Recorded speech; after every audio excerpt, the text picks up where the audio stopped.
Di dalam Amsal pasal yang ke-22. Amsal 22 ayat yang keempat.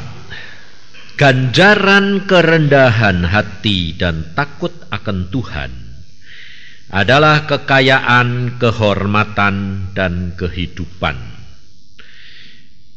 Ganjaran kerendahan hati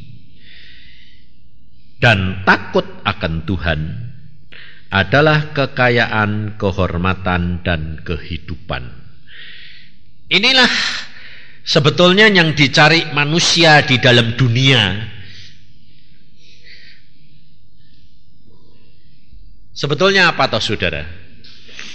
Adalah yang tertulis di dalam ini toh, kekayaan, kehormatan, dan kehidupan.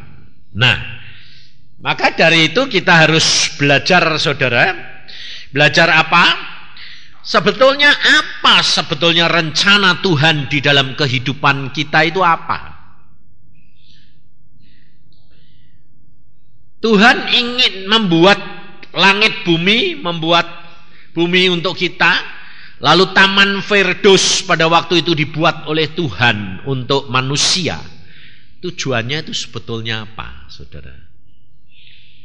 Dan mengapa Tuhan membuat manusia itu serupa dengan dia dan sifat perangainya sama dengan dia? Karena Tuhan ingin menyatakan hidup dia dalam dunia roh ini menjadi suatu kenyataan dalam dunia daging. Maka dari itu saudara, kita harus menyadari sekarang dunia sudah begitu terbalik, udah rusak semuanya. Sekarang Tuhan mau mengembalikan, tetap dikembalikan. Sebabnya apa? Sebab rencana Tuhan itu harus terjadi. Rencana Tuhan harus terjadi. Sebab Allah itu maha kuasa, dia sanggup lakukan segala perkara. Maka dari itu saudara, engkau dan saya, kalau saudara dan saya itu bisa mengenal Tuhan, itu bukan karena saudara baik, karena saudara bisa mengenal Tuhan itu karena usaha dan perbuatan saudara, tidak. Bahwa kita bisa mengenal akan Tuhan itu satu anugerah. Sebab di dalam kitab Yohanes, kita buka Yohanes 6 ayat 65. Yohanes 6 ayat 65. Lalu Yesus berkata, sebab itu telah kukatakan kepadamu, tidak ada seorang pun dapat datang kepadaku kalau Bapa tidak mengaruniakannya kepadanya. Tidak ada seorang pun yang dapat datang kepada Yesus kalau tidak dikaruniai oleh Bapa, saudara. Jadi kalau saudara dan saya sekarang bisa menjadi orang Kristen, saudara dan saya bisa percaya kepada Yesus Kristus Tuhan, saudara sudah mendapat karunia apa belum? Hah? Sudah dapat karunia itu, saudara. Karunia itu sudah diberikan kepada saudara. Tetapi karunia yang diberikan oleh Tuhan kepadamu itu sebetulnya karunia apa? Ayo. Ini bukan gereja, ini bukan apa? Persekutuan, ini retreat, ini apa itu beberapa dua hari ini sampai besok ini khusus kita harus belajar benar-benar. Jadi saudara boleh tanya. Saudara kalau tidak ngerti boleh tanya. Karena ini kan seri, bukan potong-potong, seri nanti. Jadi apa yang kita pelajari ini merupakan seri yang saudara dan saya harus benar-benar mengerti. Sebab di sini dikatakan ini waktunya. Waktunya bakal ada tuaian banyak. Dan firman Tuhan sudah dikatakan oleh hamba-hamba Tuhan. yang dapat pernyataan. Salah satu adalah Samuel Doktorian. Pada waktu dia doa, disuruh Tuhan ke Pulau Patmos. Di Pulau Patmos itu di pulau di mana batu karang, dan Yohanes dulu dibuang, murid Tuhan Yohanes dibuang ke Pulau Patmos, dan akhirnya Yohanes matinya juga di Pulau Patmos. Dan matinya bukan apa-apa, tapi matinya tidak makan, karena dibuang di sana itu tidak ada apa-apa, saudara. Gersang luar biasa. Nah, ini Samuel Doktorian ini pergi ke sana untuk doa puasa beberapa minggu, dan di sana itu tidak ada lampu. Jadi tempat di mana itu tidak ada lampu, gelap. Nah, dia doa puasa di sana beberapa minggu, dia mengharapkan mendapatkan pernyataan dari Tuhan. Saudara, sebagian besar sini sudah dengar belum? Coba yang sudah pernah dengar angkat tangan. Jadi saya tahu seberapa, ya ada separuh. Nah, dia mendapatkan pernyataan itu bahwa di Pulau Patmos dia biasanya, saudara, kalau disuruh Tuhan itu dia mesti ditemui sama malaikat, tapi satu. Kali ini dia ditemui 5 malaikat. Dan pada waktu dia berdoa itu masih gelap, sekitar jam 6 kurang. Dia kaget, tuh kok terang sekali. Pada waktu dia buka mata, dia lihat malaikat 5 kumpul. Wah, kan istimewa. Nah, selama saudara dunia ini, kalau Tuhan itu tidak pernah mengirim malaikat itu sampai banyak kayak gitu, kalau tidak sangat sudah mepet, gawat. Nah, waktu 5 malaikat ini datang, malaikat ini mengatakan, satu dia mengatakan, aku malaikat Asia, aku malaikat Amerika, aku malaikat Afrika, aku malaikat Eropa, dan aku malaikat Israel. Daerah. Jadi ternyata, saudara, ternyata di dalam kehidupan dunia roh itu juga ada wilayah-wilayahnya. Nah, saudara, di dalam dunia roh setan itu juga ada wilayah. Makanya kalau ada orang yang kena kena pengaruh setan, umpamanya disantet, umpamanya dibuat orang gitu, kalau dia nyebrang lautan pergi ke tempat wilayah lain, kuasanya hilang. Nah, itu memang ternyata setan itu niru Tuhan. Jangan saudara jadi orang Kristen kerap kali terbalik. Loh, orang Kristen kok kayak dukun loh. Iya dah. Sebetulnya dukun yang niru hamba-hamba Tuhan, atau setan yang niru Tuhan, atau Tuhan yang niru setan? Setan yang niru Tuhan. Kenapa? Karena setan kepengen jadi Tuhan. Jadi tapi orang Kristen kerap kali dibodohin. Lalu kalau ada didoakan lalu terjadi manifest, ngono lho. Loh, kok kayak dukun wae lho. Lalu muntah, loh kok kayak dukun wae lho. Setan yang niru. Makanya itu saudara, kalau saudara belajar firman Tuhan, saudara akan tahu. Nah, lalu malaikat itu mengatakan, yang pertama justru malaikat itu mengatakan malaikat Asia. Nah, aneh lah. Jadi Asia ini memang sedang dilawat Tuhan untuk yang pertama-tama mendapatkan bagian. Jadi kalau saudara dan saya di wilayah Asia dan di Indonesia sekarang dilanda seperti ini, itu justru saudara itu seneng. Kenapa?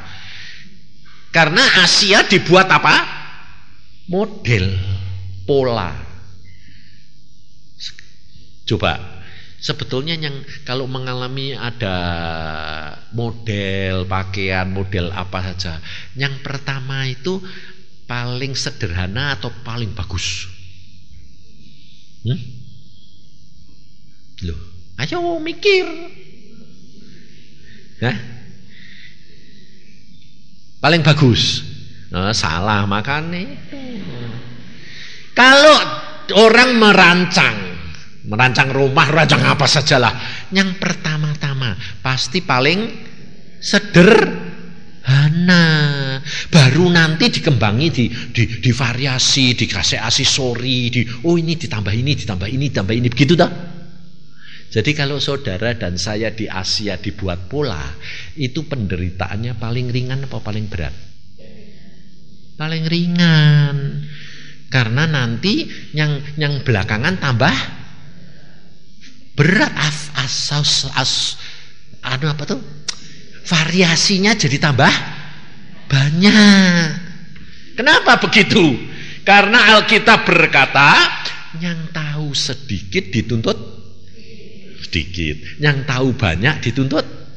Nah, jadi kalau Asia sudah dibuat contoh, Asia orang lain sudah lihat belum? Udah.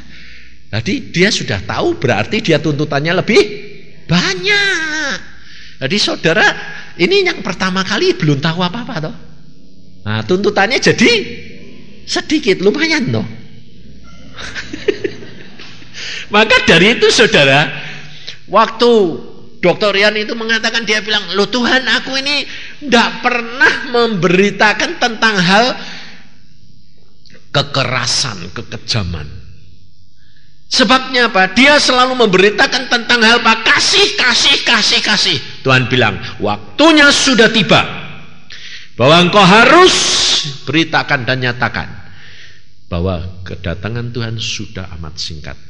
Dan apa yang difirmankan di dalam firman Tuhan, malapetaka, pedang, kelaparan, gempa bumi, semua mujizat, semua benda-benda di langit akan digoncangkan. Itu harus terjadi.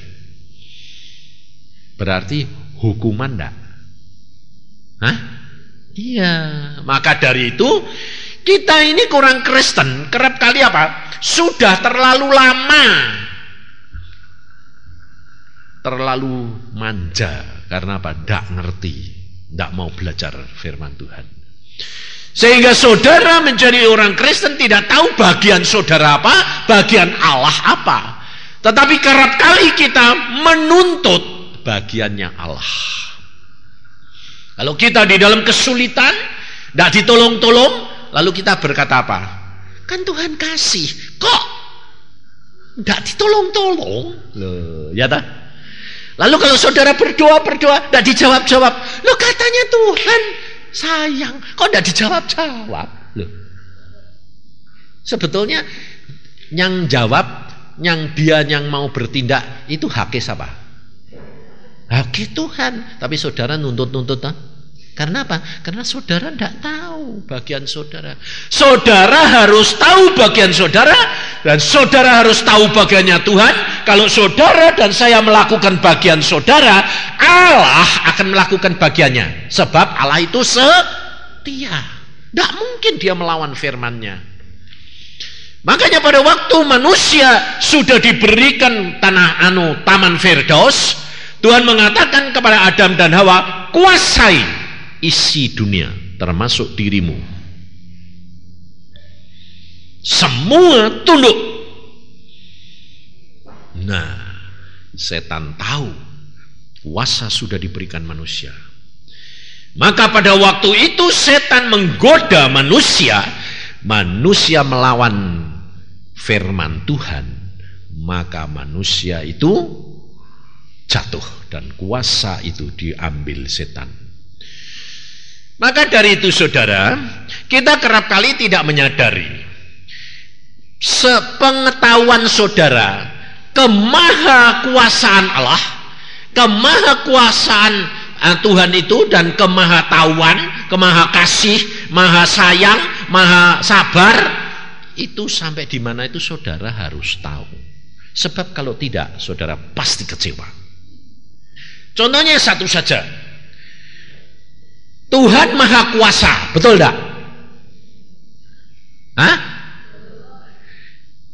Tapi kenapa kok tidak pada waktu Adam dan Hawa mau jatuh, kok enggak langsung bertindak dia? Dan Tuhan itu Maha tahu. Jadi pada waktu setan goda Adam dan Hawa itu, Tuhan tahu enggak? Dek tahu kenapa kok enggak dicegah? Sekarang saya tanya, kamu lihat anakmu mau kecemplung kolam, kamu tahu mbok cegah apa enggak? Atau biar kecemplung?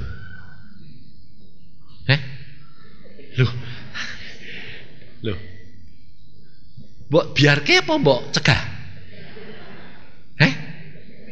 Lah, Allah kok enggak nyegah? Kenapa? Nah, ini loh saudara.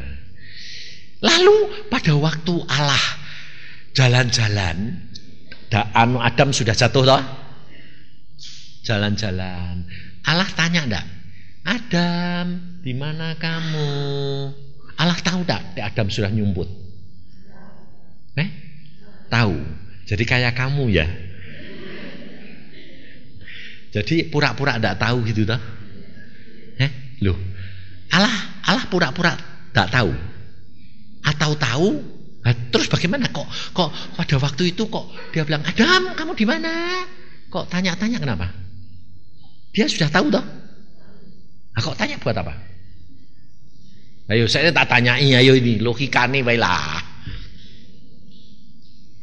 Nggak bisa toh kamu? Nah, karena kamu nggak ngerti. Coba kita baca dari Kejadian, supaya saudara dan saya itu mengetahui sampai batas mana, bagaimana Tuhan itu, supaya saudara itu jangan kecewa ikut Tuhan. Kejadian pasal 1. Pada mulanya Allah menciptakan langit dan bumi belum berbentuk dan kosong, gelap gulita menutupi samudra raya, dan roh Allah melayang-layang di atas permukaan air. Saudara perhatikan, coba perhatikan dari permulaan ini ayat ini. Dulunya kelam kabut, lalu roh Allah melayang-layang. Allah Maha tahu enggak? Lah, perlunya ngelayang-layang buat apa? Buat lihat-lihat toh. Kalau sudah tahu buat apa dilihat-lihat? Loh, bener enggak? Nah, makanya itu. Terus selanjutnya coba. Berfirmanlah Allah, jadilah terang. Lalu terang itu jadi. Allah melihat bahwa terang itu baik. Allah berfirman, jadilah terang. Lalu terang jadi. Dilihat Allah terang itu. Jadi sebelumnya itu sudah dilihat oleh Allah apa belum? Loh. Ayo bingung toh? Baru ayat pertama wis bingung. Padahal ini kuncinya saudara. Makanya saudara dan saya itu mesti kenali. Saya dulu ya udah ngerti. Saya ini tidak pernah sekolah Alkitab. Makanya ini Alkitab jangan dibuat apa? Bantah-bantahan. Tetapi dibuat apa? Mengerti. Supaya kita mengenali Allah kita itu luar biasa. Bagaimana supaya saudara dan saya itu tidak terhilang jiwamu. Sebab buat apa kalau kamu sudah cari Tuhan benar-benar kok ternyata nanti tidak masuk surga? Kan rugi. Ngerti tidak? Jadi saudara perhatikan di sini. Lalu ayat selanjutnya berkata apa? Dilihat Allah baik. Jadi sebelumnya sudah dilihat apa belum? Belum. Loh, belum. Ya toh. Bawahnya juga baca lagi. Ayat 6. Berfirmanlah Allah, jadilah cakrawala di tengah segala air, untuk memisahkan air dari air. Maka Allah menjadikan cakrawala dan ia memisahkan air yang ada di bawah cakrawala itu dari air yang ada di atasnya. Dan jadilah demikian. Lalu Allah menamai cakrawala itu langit. Jadilah petang dan jadilah pagi, itulah hari kedua. Berfirmanlah Allah, hendaklah segala air yang di bawah langit berkumpul pada satu tempat sehingga kelihatan yang kering. Dan jadilah demikian. Lalu Allah menamai yang kering itu darat dan kumpulan air itu dinamainya laut. Allah melihat bahwa semuanya itu baik. Jelas tidak ditulis? Maka Allah melihat semuanya itu baik. Jadi sebelumnya itu sudah dilihat Pak belum? Belum toh?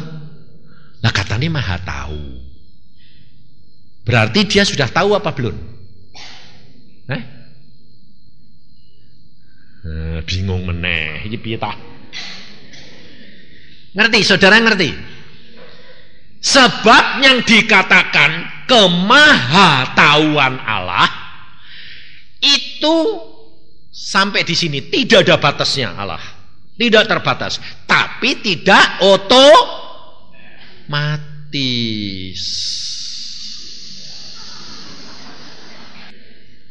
Tapi saudara kalau bilang maha tahu, terus pikiranmu apa? Allah taunya otomatis tahu semuanya. Nah, salah. Sebabnya apa? Sebabnya Alkitab yang ngomong. Loh. Baca coba, yuk. Kitab Hosea. Makanya itu saya mau memberi dasar lebih dahulu pada saudara. Setelah itu nanti kita masuk ke tempat yang lain. Kitab Hosea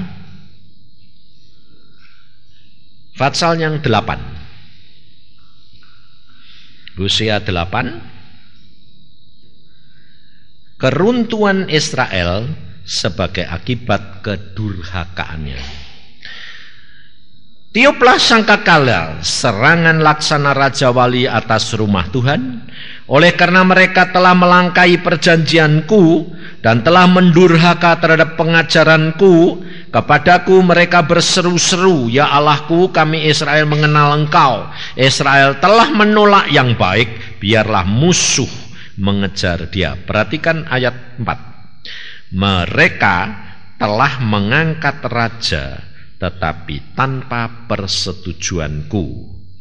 Mereka mengangkat pemuka tetapi dengan tidak. Baca yang keras. Setauku. Loh, Tuhan maha tahu dak? Loh kok ndak? Tuhan itu maha tahu tetap.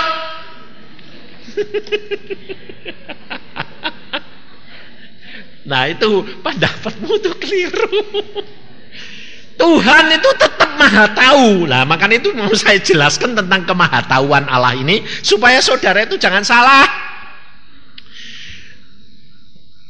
Di sini dikatakan apa? Mereka mengangkat pemuka tanpa setauku. Nah, jadi Tuhan sudah tahu belum pada waktu itu? Belum. Karena apa? Karena belum ingin tahu. Kemahatauan Allah itu tidak terbatas. Kalau dia kepengen tahu, langsung tahu. Contohnya, saudara ini dilahirkan tahun berapa ini? 98. Tahun ini umurmu berapa ya? Tahun 98. Kalau Tuhan itu mau tahu, kamu ini turunannya siapa toh? Nenek moyangmu itu siapa? Benihmu itu siapa? Sampai turunannya ngurut sampai Adam itu, dia tahu enggak? Tahu, karena memang ada silsilahnya, ada catatannya. Tapi catatannya itu kalau Allah belum mau lihat, belum tahu. Jadi tetap maha tahu enggak? Tapi kalau dia kepengen tahu baru tahu. Kalau belum kepengen ya belum tahu. Ngerti? Belum si Peki. Belum ngerti. Makanya itu saudara, sebab kalau saudara itu belum ngerti, nanti saudara ikut Tuhan tuh pasti kecewa. Gampang kecewa. Kenapa? Kan Tuhan tahu. Loh memang tahu. Kalau dia kepengen tahu. Lah dia belum kepengen. Ya belum. Perlu nih kamu suruh sembahyang tuh, suruh apa? Suruh nginget ke Tuhan. Ngerti. Loh, ada ayat juga berkata, ingatkan aku. Loh, Tuhan kan maha tahu, maha kuasa, kok perlu diingat ke? Apa Tuhan itu lupa? Enggak, Tuhan tidak pernah lupa. Tapi perlu Kenapa? Sebabnya kalau dia belum kepengen, ya belum lihat. Ngerti? Sekarang punya bayangan enggak? Ngerti? Sudah benar nangkep? Jadi saudara, makanya ada orang bilang, ya Tuhan itu bagaimana sih bikin manusia jatuh dalam dosa kok dibiarin? Loh, ada enggak ayatnya berkata, aku menyesal membuat manusia? Semua sudah tahu? Ada yang belum tahu enggak? Nah, isin, pasti isin. Ini sing baca Alkitab ini sedak kabeh ini. Allah itu menyesal buat manusia, saudara. Jadi pada waktu Allah menciptakan Adam dan Hawa, Allah sudah tahu enggak kalau Adam bakal jatuh?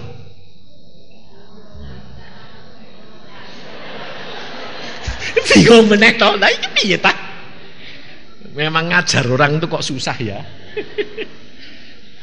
Pada waktu Allah membuat Adam dan Hawa, dilihat semua baik. Yang dilihat baik atau yang jelek? Nah, pada waktu itu Allah sudah lihat, Adam nanti jadi apa ya? Sudah dilihat belum? Belum.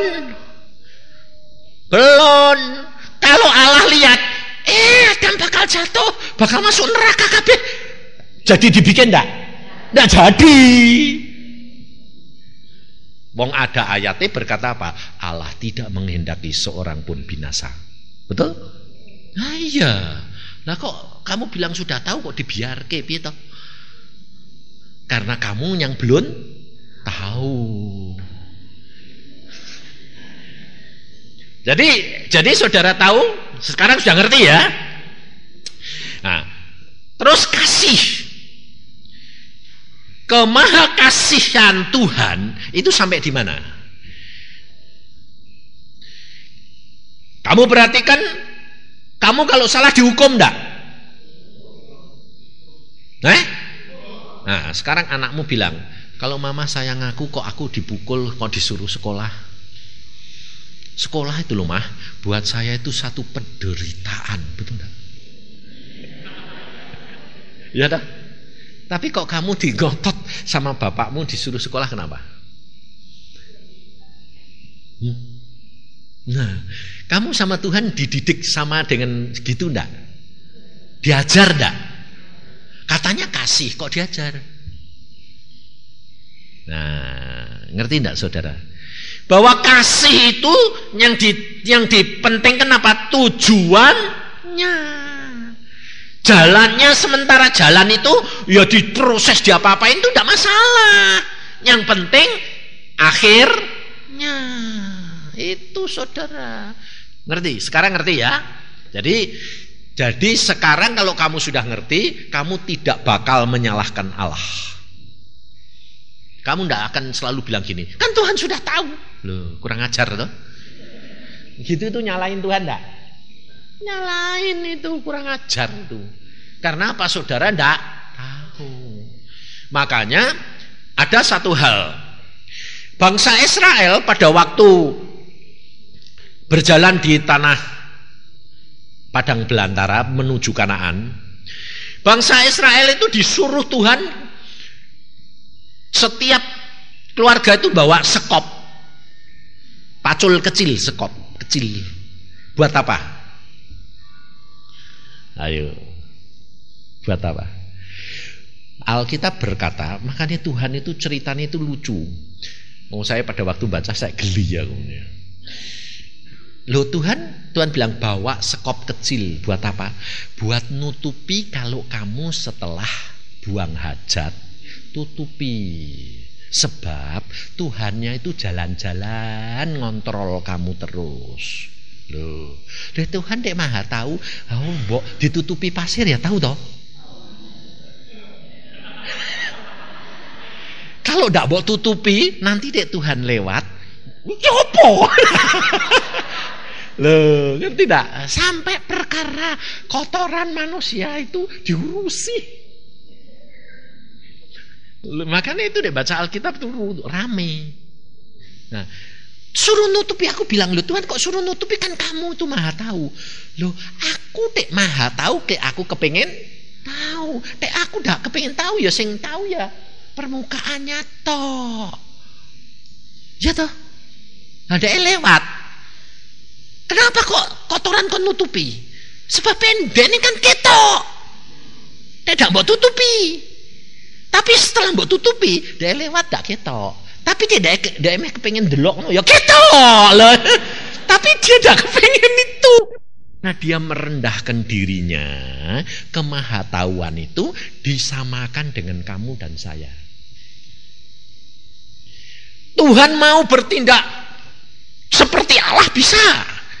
Tetapi saudara perhatikan, Yesus dijadikan manusia seperti saudara dan saya. Ngerti? Nah, mulai sekarang saudara harus, kenapa kok saudara itu harus berdoa? Kenapa kok saudara itu harus baca Alkitab? Supaya saudara itu tahu di dalam Alkitab ini apa yang Allah suka, apa yang Allah tidak suka. Di dalam Alkitab ini ditulis keberadaan Allah, kemahakuasaan Allah, kemahakasih Allah, kemahatauan Allah, semuanya tertulis. Lalu bagian saudara itu apa? Keterbatasan saudara itu apa? Nah, saudara harus menyadari, oh aku ini kok begini, Allah ini begini. Wah, bandingannya kok jauh. Setelah saudara tahu, baru saudara dan saya bisa ngerti seberapa besar Allahmu, seberapa kuasanya Allahmu. Tapi kalau saudara tidak ngalami, saudara tidak akan takut akan Allah. Karena Allahmu tidak kelihatan. Maka dari itu saudara, engkau harus baca banyak firman Tuhan. Sebab firman Tuhan ini membuat kamu mengerti, mengenal. Sebab kalau kamu mengenal akan Allahmu, maka kalau kamu berseru kepada Dia, kamu akan dijawab, ditolong. Tapi kalau saudara itu tidak mengenal Dia, kamu teriak-teriak, oh Tuhan ini tidak pusing kok, engkau tidak kenal. Tapi kalau saudara dan saya itu mengenal Dia, minta apa saja kamu dijawab saudara. Maka dari itu saudara, di sini dikatakan ganjaran kerendahan hati adalah apa? Kekayaan, kehormatan, dan kehidupan. Nah, jadi kalau saudara hidup di dalam dunia ini, yang kamu cari itu kan dicari dunia toh, orang dunia nyari itu toh. Nah, saudara jangan ikut-ikut nyari itu, karena itu sebetulnya sudah disediakan Allah untuk siapa? Untuk anak-anaknya. Saudara itu sudah disediani hal itu. Lah kalau kamu sudah disediakan, kok kamu ribut nyari itu, bagaimana? Karena apa? Karena ini contohnya, anak itu masih kecil, bapaknya kaya raya, sudah disediain semua, anaknya masih kecil, dikasih enggak? Kalau anaknya ribut minta harta kekayaannya bapaknya, ya enggak, wong belum waktunya. Waktunya kapan? Kalau anaknya sudah dewasa, lalu nuruti kehendak orang tuanya, maka semuanya akan diberikan. Nah, sama dengan saudara dan saya.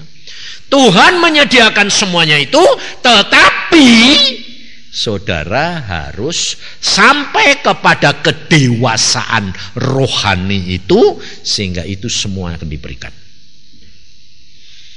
Nah, untuk saudara mendapatkan umpamanya kekayaan. Nah, kekayaan itu juga ada grade-nya, ada tingkatan-tingkatannya. Jadi tidak langsung Tuhan itu maha kaya terus saudara butuh apa plok enggak. Makanya saudara baca, Yusuf pertama kali dia kasih mimpi bahwa dia bakal jadi raja, dia malah dididik kemana? Dijadikan budak. Padahal rencananya jadi raja. Nah, ini saudara perhatikan. Allah itu dalam dunia roh.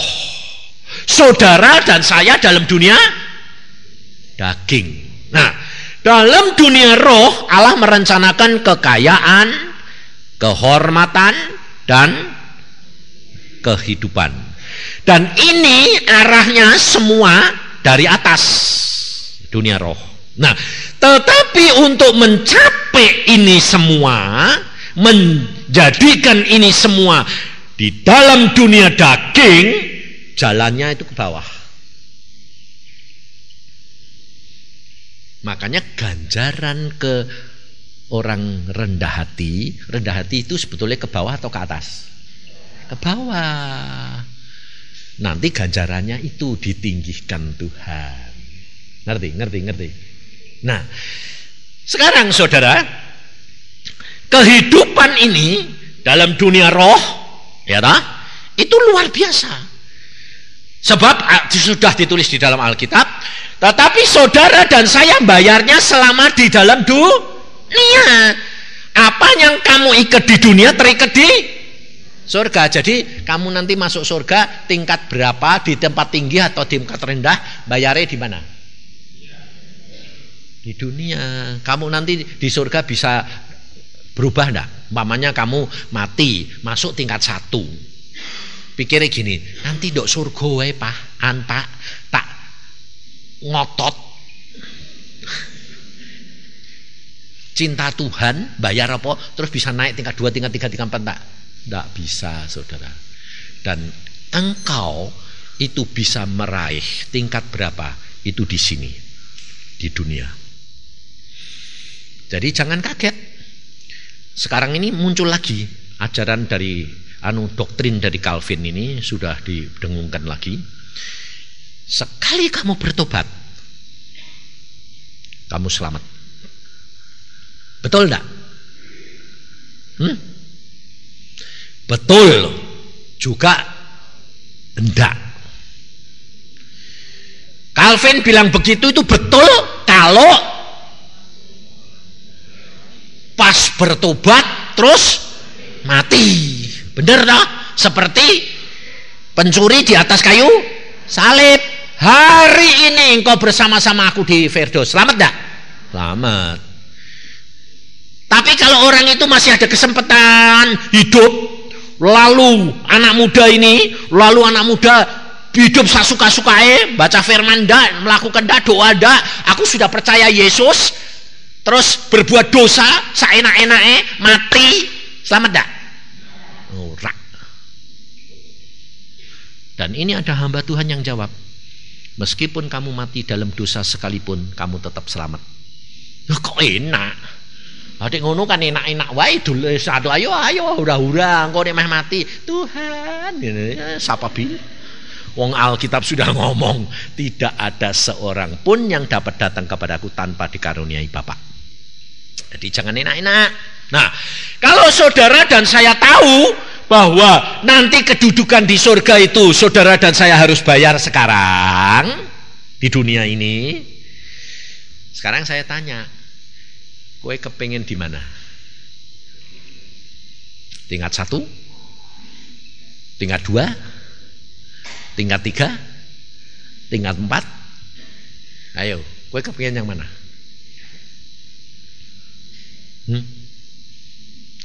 Pengen yang tinggi atau enggak? Iya. Saene dek kowe bilang, aku kepengen yang tinggi. Sing netepno kamu atau Tuhan?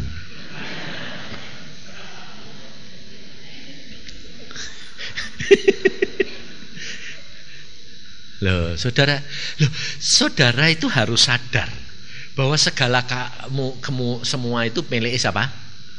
Yang tahu siapa kamu ini? Tuhan. Lah ya mbok nyerah mbek Tuhan. Mbok kamu bilang gini, kamu kepingin di mana? Ya jatahe saja toh, Pak. Tuhan ngasih aku jatah berapa? Sebab Tuhan itu tahu kamu modelnya kayak gini. Oh, kamu tuh ndak bisa mencapai tingkat 5, paling-paling tingkat 2. Ya wis toh lumayan toh. Lu bener dah? Nah, daripada kamu ngotot-ngotot tingkat 3, ya wong 2 wae ra iso nyampe kok. Mlebuhe lumayan. Loh, soalnya kita itu ndak tahu, saudara. Setiap saudara itu kalau kamu kenal Tuhan, itu saudara akan diberitahu oleh Tuhan. Kamu tuh sebetulnya punya jatah berapa. Saya sendiri dari kecil cuma tahu Tuhan bilang baca Alkitab. Tuhan bilang dari umur 12 saya ditemui Tuhan Yesus. Tuhan berkata gini, jadilah hambaku. Aku berkata mbak Tuhan gini, ah Tuhan, aku lihat hamba-hambamu itu semua munafik. Kalau di gereja saja suci ngomongnya, di rumah marah-marah terus piring terbang. Ngapain aku bilang? Terus Tuhan bilang, masuk surga ndak gandeng-gandengan, dewek-dewek. Nah, terus apa yang saya harus lakukan? Tuhan tidak berkata pergi gereja. Tuhan tidak berkata kamu harus begini-begini. Tidak. Tuhan berkata baca Alkitab. Baca Alkitab bagaimana? Baca tiap hari. Khusus buat saya disuruh bacanya apa? Pagi, siang, sore, malam. Satu fatsal. Aku bilang, kenapa sih Tuhan kok gitu? Karena kamu tidak mengenal akan dirimu sendiri. Kamu itu amat jelek. Kenapa disuruh baca itu kok pagi, siang, sore, malam? Sebab kalau habis baca Alkitab kan lumayan dapat teguran toh. Sedikit-tidaknya ngerti, oh tidak boleh gini, tidak boleh gini. Tapi nanti setelah baca berapa jam lupa atau masih ingat? Lupa, sudah ingat dunia. Matanya sudah jelalatan ke sana, laline. Nanti pulang dari sekolah siang suruh baca lagi habis makan. Ingat lagi. Lalu tadi yang berbuat dosa kan minta ampun toh. Aduh Tuhan, aku tadi gini-gini nakal, nyontek di sekolahan, moto keranjang, jawil-jawil, macam-macam. Aduh, minta ampun lah Tuhan, ampun. Terus baca Alkitab siangnya, sampai sore sudah lupa lagi dah. Iya. Nanti habis mandi suruh baca lagi satu, meh jalan-jalan atau meh kelayapan. Dosa lagi. Terus malam Tuhan bilang mau tidur berbaca Alkitab satu fatsal lagi. Jadi tidurnya sudah beres-beres. Loh, ini saya tidak ngajari kamu loh. Saya nyeritake, saya disuruh Tuhan begitu. Kenapa? Sebab saya itu punya watak keliwat jelek. Kamu mungkin lebih baik dari saya. Jadi tidak disuruh gitu. Tiap orang itu sendiri-sendiri, saudara. Kenapa saya itu disuruh Tuhan begitu? Karena Tuhan itu tahu aku ini jeleknya luar biasa. Kenapa kok bisa jeleknya luar biasa? Salah sapa?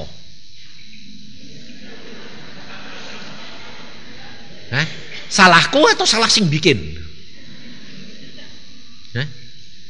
Bukan salahku, bukan salahnya yang bikin. Karena apa? Karena akibat dosa itu terjadi. Loh. Jadi makanya Tuhan pada waktu ada pengemis yang buta dilahirkan buta, murid-muridnya berkata, Tuhan sing dosa siapa ini? Kok dilahirkan buta? Tuhan berkata, orang tuanya tidak, tapi kemuliaan Allah supaya dinyatakan. Saudara tahu? Yang menjadikan orang buta siapa? Loh, ditakoni kok menengah ini piye? Bingung meneh ini.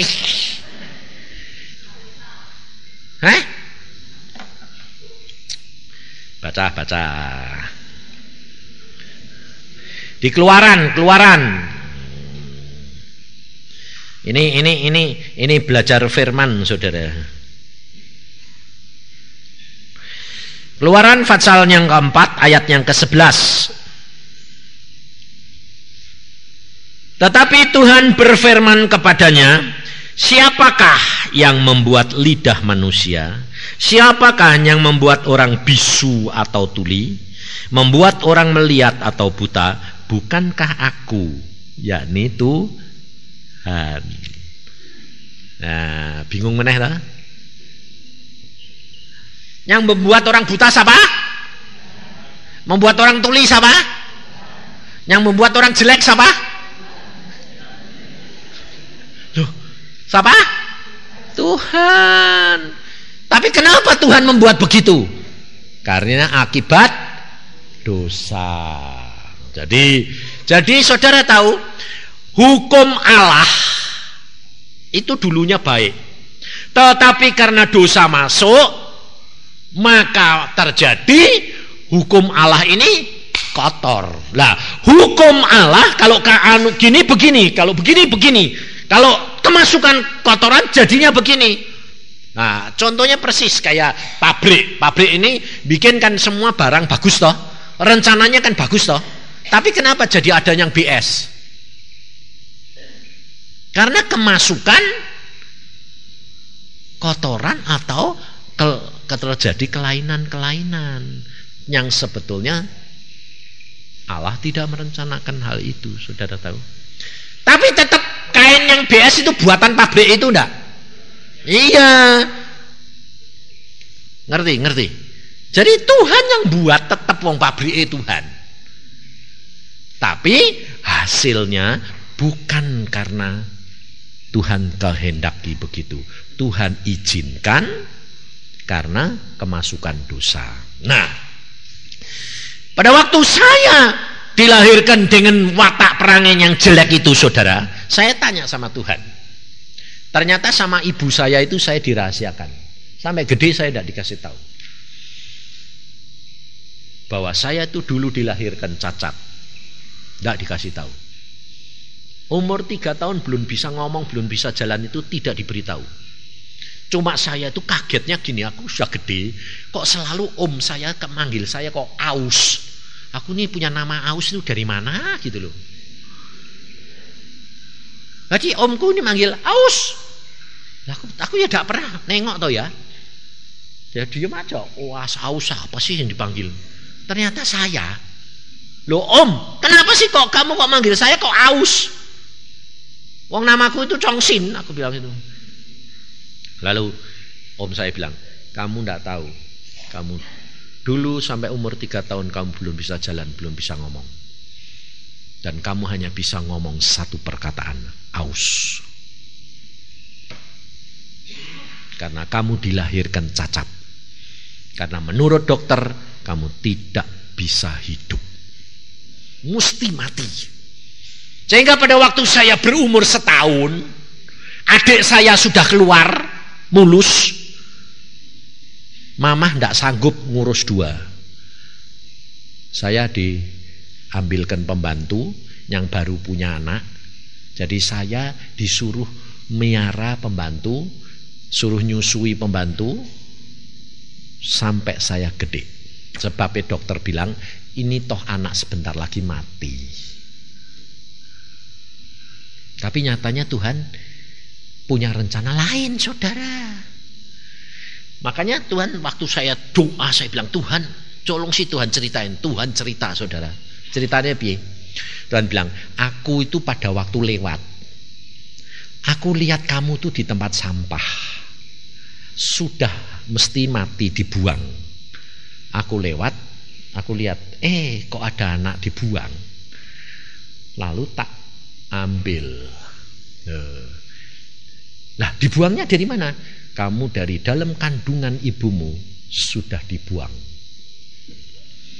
Jadi pada waktu ibu saya itu mengandung, saya itu dipencet-pencet, diminumi kinine, diminumin jadam. Jadam itu obat tradisional yang untuk ngerontoki kandungan, yang panas gitu loh.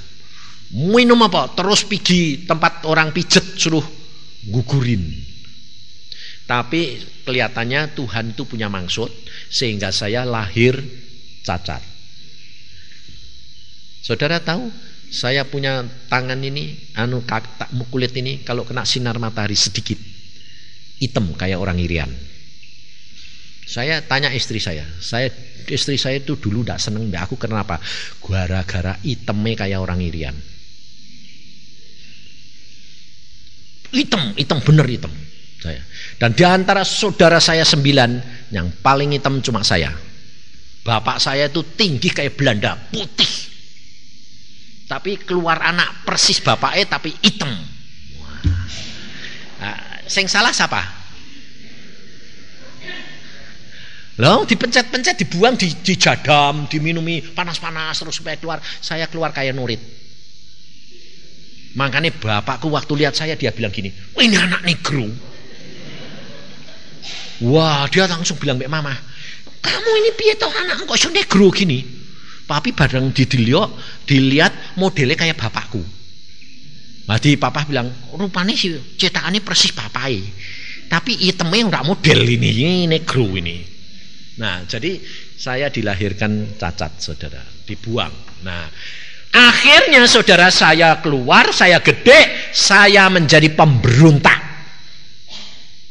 Saya kalau ngomong sama papa mesti kles. Sampai akhirnya mama saya bilang, "Sudah ndak usah ngomong mbek bapakmu." Sebetulnya saya itu ya ndak kepengen kles ya toh. Lawang dari kandungan itu dibuang. Ya dong, angsa ngomong mbek bapak, wes bantah-bantahan. Kenapa saudara? Zaman sekarang baru ketahuan, anak beberapa bulan di dalam kandungan, anak itu sudah bisa mendengar, sudah bisa mengerti apa yang ibu bapaknya omong. Jadi pada waktu saya di kandungan itu kan dibuang, terus ditolak, terus ya ambek bapaknya ya lalu awas gue ya. Jadi berontak saudara. Nah saudara, jadi kalau saudara ini punya anak jadi pemberontak, coba diinget-inget. Dulu dokne kandungan mbok tolak panda. Ibune bapaknya harus bertobat, minta ampun be anake. Ndak, pasti terjadi pemberontakan.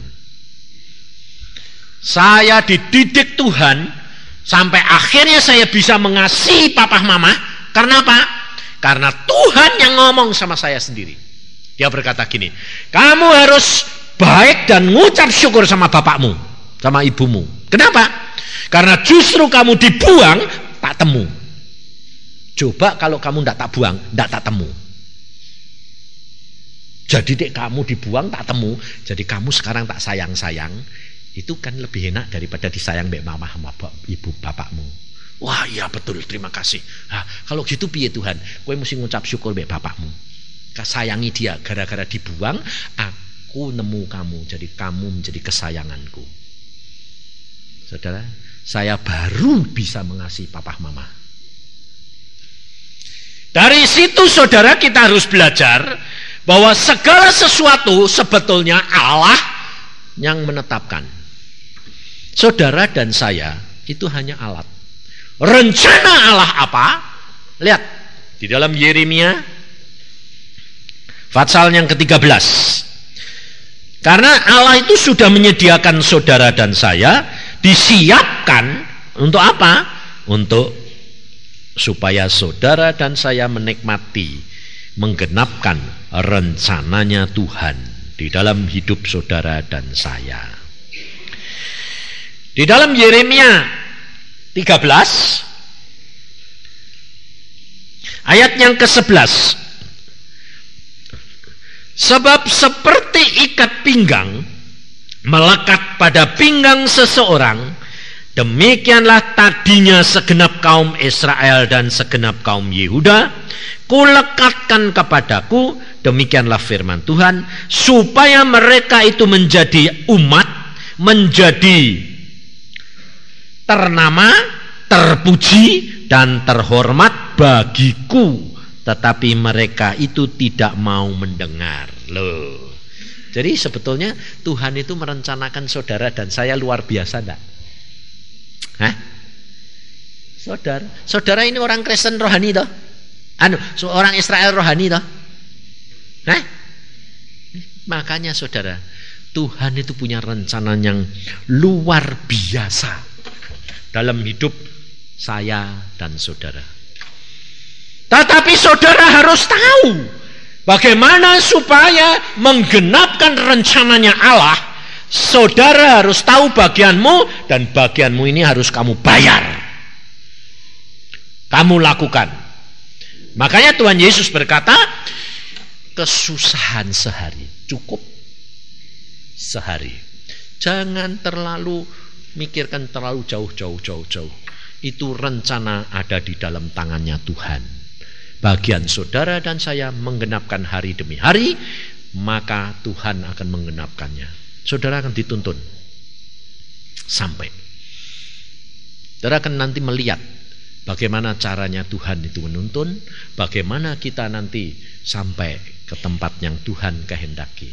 Target yang Tuhan mau untuk saudara dan saya genapkan. Tuhan itu luar biasa, dan janji Tuhan itu ya dan amin. Tapi bagaimana untuk dapat meraih janji itu? Ada harga yang saudara dan saya harus bayar. Dan harga itu yang kita ini nanti kita pelajari, supaya setelah itu tinggal saudara yang mau jadi pelaku firman atau tidak. Amin. Mari kita berdoa. Tuhan Yesus, firman-Mu sudah hamba sampaikan sebagian, dan Engkau sendiri yang akan meneruskan nanti. Hamba-Mu mohon kemurahan daripada-Mu Tuhan. Berbicaralah kepada tiap-tiap anak-Mu, supaya setiap anak-Mu disiapkan hati dan pikirannya, supaya mereka tahu bagian yang harus dibayar, supaya dia menjadi berkat bagi keluarganya dan kemuliaan bagi nama Tuhan, sehingga rencana Tuhan tergenapkan dalam hidup mereka. Terima kasih Bapak, karena Engkaulah segalanya bagi kami. Dalam Tuhan Yesus kami mengucap syukur.